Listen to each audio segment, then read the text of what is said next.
Hello बच्चों, NEET VNM chemistry में आप लोगों का बहुत बहुत स्वागत है।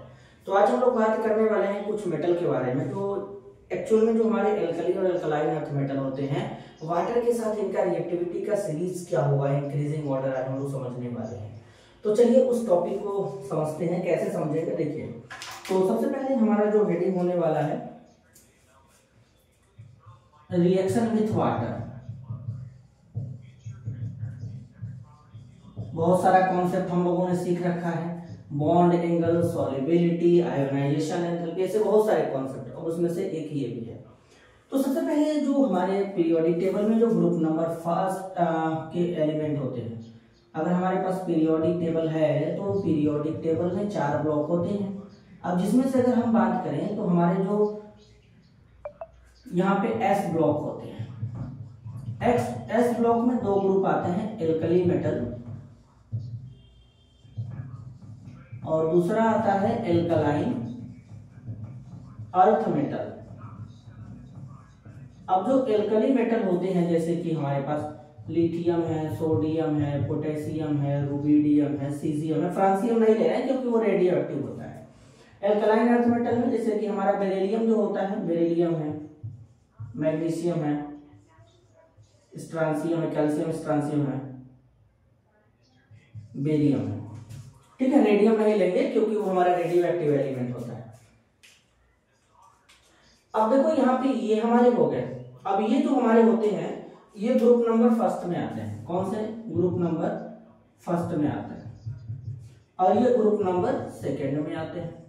अब देखो टॉप टू बॉटम चलते हैं तो मेटेलिक कैरेक्टर क्या होगा? बढ़ेगा। मेटेलिक कैरेक्टर क्या होगा?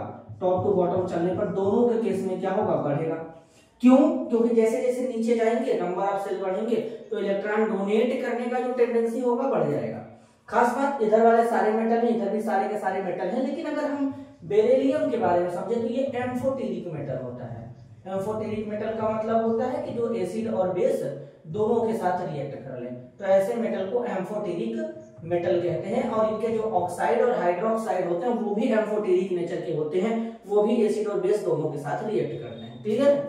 तो अब अगर हमको इनका ऑर्डर लगाना है तो इजीली इलेक्ट्रॉन कौन डोनेट करेगा? सीजियम। तो इंक्रीजिंग ऑर्डर अगर हम लगाएंगे तो इनको मेटेलिक कैरेक्टर का इंक्रीजिंग ऑर्डर, तो यहाँ पे सीजियम आ जाएगा पहले, फिर रुबिडियम, यहाँ पे आ जाएगा पोटेशियम, यहाँ पे आ जाएगा सोडियम, यहाँ पे आ जाएगा लिथियम। ये ऑर्डर आपका बन जाएगा।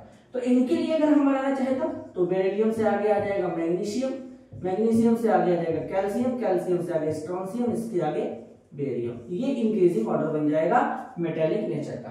ठीक है, तो ये इनका हो गया। तो इसी सीक्वेंस में अगर हम वाटर के साथ रिएक्शन देखेंगे, कौन फास्ट रिएक्ट करेगा वाटर के साथ में, तो यहां पर बेसिकली जो इजीली इलेक्ट्रॉन डोनेट कर रहा है वही करेगा। अब एक दिखा देता हूं, सपोज इनके जगह मैं मान लेता हूं M और इनके जगह भी मान लेता हूं मैं M। क्लियर है? यहां पर ध्यान देना कि इसमें यहां पे डैश लगा देता हूं। M हमारा बताएगा एल्कली मेटल को, M डैश बताएगा एल्कलाइन अर्थ मेटल को। तो अगर हमारे पास सपोज कोई एल्कली मेटल है जैसे कि सोडियम, तो सोडियम अगर है तो ये वाटर के साथ रिएक्ट करेगा। तो यहां पर देखो रिएक्शन, बस ये जनरली एक समझाने का तरीका है। यहां से NaOH बाहर,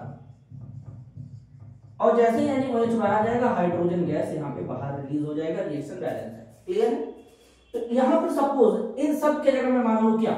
M, तो M प्लस OHH, यहां पे MOH और साथ में हाइड्रोजन गैस बाहर। तो वाटर के साथ रिएक्टिविटी सबसे ज्यादा किसका होगा? सीजियम का होगा। तो यही रिएक्टिविटी हमारा वाटर के साथ भी इंक्रीज होगा, क्योंकि जैसे मेटेलिक कैरेक्टर बढ़ेगा वाटर के साथ रिएक्टिविटी भी क्या हो जाएगा? बढ़ जाएगा। अब यहां पे देखेंगे तो इनका बनाएंगे तो M डैश वाटर। अब यहां पे 2 बार लेना पड़ेगा, तो इनका वैलेंस इलेक्ट्रॉन 2 होता है, इनके ऊपर 2 पॉजिटिव चार्ज होता है, लेकिन इनके पास तो नहीं था। तो यहां से क्या बन जाएगा? M डैश OH का ट्वाइस और साथ में हाइड्रोजन गैस। तो इधर भी वाटर के साथ इनका रिएक्टिविटी बढ़ जाएगा क्योंकि मेटेलिक नेचर बढ़ रहा है। बात समझ में आया? तो इस तरीके से इनका ये ऑर्डर होगा, और ये सारे के सारे हाइड्रोक्साइड बनाएंगे और साथ में हाइड्रोजन गैस को रिलीज करेंगे। बात समझ में आया? तो वाटर के साथ रिएक्टिविटी का ऑर्डर ये होगा इनका। तो अगर वीडियो पसंद आया तो लाइक करिए। मिलते हैं अगले वीडियो में, तब तक के लिए धन्यवाद, नमस्कार।